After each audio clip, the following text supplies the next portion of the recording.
Les 3 nouveaux secteurs les plus susceptibles de faire de vous un millionnaire. Zig Ziglar a dit que le succès survient lorsque l'opportunité rencontre la préparation. Mais cela ne répond pas à toutes nos questions. Examinons donc une autre question. Je ne pourrais peut-être pas vous donner une formule simple pour découvrir une opportunité d'1 million de dollars. Mais je connais quelques questions qui peuvent vous aider à trouver de nouvelles opportunités. Où va le monde? Et comment puis-je y être? Tout d'abord, cette double question peut vous faire gagner 1 million par an. En effet, si vous savez où va le monde, vous pouvez trouver comment y arriver, vous pouvez aider tous les autres à y arriver et les faire payer pour cela. En d'autres termes, si vous connaissez les types de produits, de services ou de plateformes qui existent et que le monde utilisera beaucoup dans un avenir proche, vous pouvez les créer et devenir extrêmement riche. C'est ce qu'il faut faire. Dans la vidéo d'aujourd'hui, je vais partager avec vous les 3 industries que j'ai personnellement découvertes. Ces industries ont évolué par rapport à ce qu'elles étaient auparavant. Elles offrent donc plus d'opportunités aux personnes qui savent où elles vont. Et si vous êtes assez intelligent, vous pouvez devenir millionnaire en allant là où le monde se déplace. Si vous êtes nouveau ici, pensez à vous abonner pour ne pas manquer d'autres vidéos passionnantes comme celle-ci.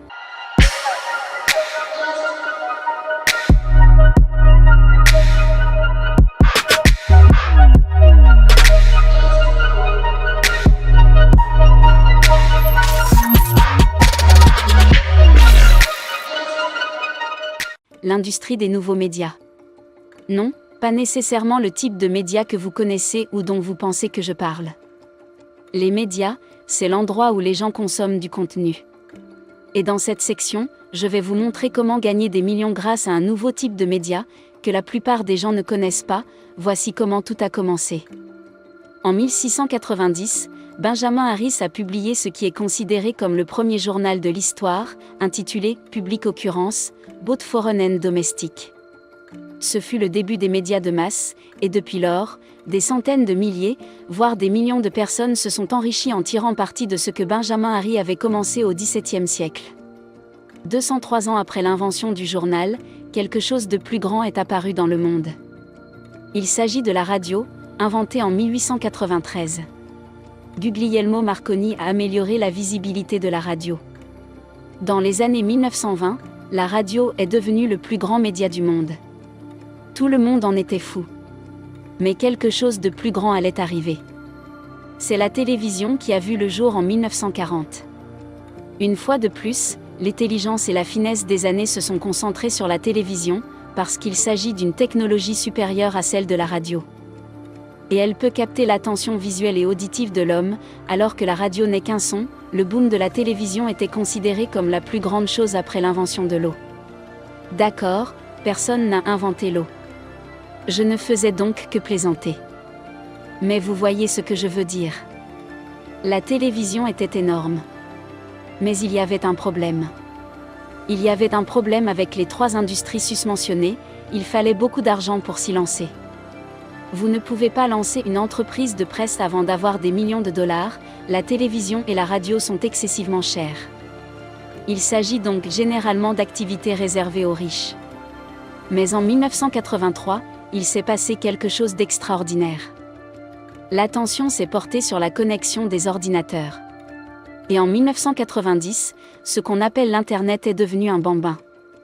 Aujourd'hui, selon un rapport récent, une personne moyenne passe plus de 6 heures par jour sur l'Internet. Il s'agit là d'une opportunité considérable. Si vous êtes intéressé par la création d'une entreprise de médias. Pourquoi ai-je dit cela? Eh bien, la plupart du temps que les gens passent en ligne est consacré à la consommation de contenu. Et n'oubliez pas ce que je vous ai dit tout à l'heure. Les médias, c'est du contenu. Tout ce qu'on vous a dit d'autre n'a aucun sens. Réfléchissez Y. Pourquoi lisons-nous le journal, écoutons-nous la radio ou regardons-nous la télévision? C'est à cause du contenu. L'avantage de l'Internet, c'est qu'il est gratuit de créer une entreprise de médias ici même. Alors qu'il faut des millions de dollars pour créer une entreprise de télévision. Vous n'avez pas besoin d'argent pour lancer une chaîne YouTube. Alors qu'il faut des centaines de milliers de dollars pour créer un journal. Il ne faut pas plus de 100 dollars pour créer un blog. Alors qu'il faut beaucoup d'argent pour créer une radio. Vous n'avez pas besoin de plus de quelques dollars pour lancer vos émissions de podcast en ligne. Et chacune de ces activités peut vous rapporter des millions. Si c'est ce qui vous passionne. Je vous dis ce que je sais, pour le nouveau secteur de l'éducation.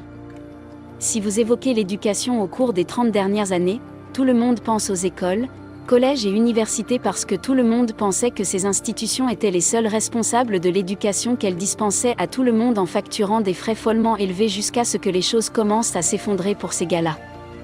Les gens ont d'abord commencé à réaliser que le type d'éducation qu'ils recevaient à l'école ne les aiderait pas dans la vie, tandis que certains renonçaient complètement à l'école. D'autres cherchent d'autres moyens de s'instruire. Permettez-moi de vous choquer avec cette vérité. Le secteur de l'enseignement en ligne devrait représenter 325 milliards de dollars d'ici à 2020. Oui, 325 milliards de dollars et n'importe qui peut enseigner en ligne. Il s'agit d'un nouveau secteur et la plupart des gens ne savent pas qu'il existe. Alors, comment entrer dans le jeu de l'enseignement en ligne ? C'est très simple. Quel est votre domaine d'expertise ? Qu'est-ce qui vous passionne ? Que pouvez-vous enseigner aux autres ? Regardez sur l'Internet, et vous verrez toutes sortes de personnes qui enseignent des choses différentes. Par exemple, il y a des chaînes sur YouTube qui enseignent des exercices d'anglais, ou même le maquillage. Je parle ici d'intrapreneuriat et d'argent, parce que c'est ma passion. Vous pouvez y parler de médecine ou de comptabilité. J'ai même vu des gens enseigner l'histoire, l'économie et d'autres choses de ce genre. Mais parce que je suis l'un d'entre eux, je peux vous dire que vous pouvez devenir riche en profitant de la nouvelle industrie de l'éducation en tirant parti de l'Internet. 3 nouvelles technologies aujourd'hui. Si vous mentionnez la technologie, la plupart des gens voient des images d'ordinateurs, de logiciels, de plugins, de téléphones et d'autres choses de ce genre. Bien qu'il s'agisse de technologie, nous ne devons pas oublier qu'il s'agit d'un progrès technologique. Cette armoire date de l'époque où nos ancêtres ont découvert comment tirer du feu des pierres. Le fait que nos ancêtres aient compris que nous pouvions planter nos cultures et cesser d'être nomades a constitué un progrès technologique considérable.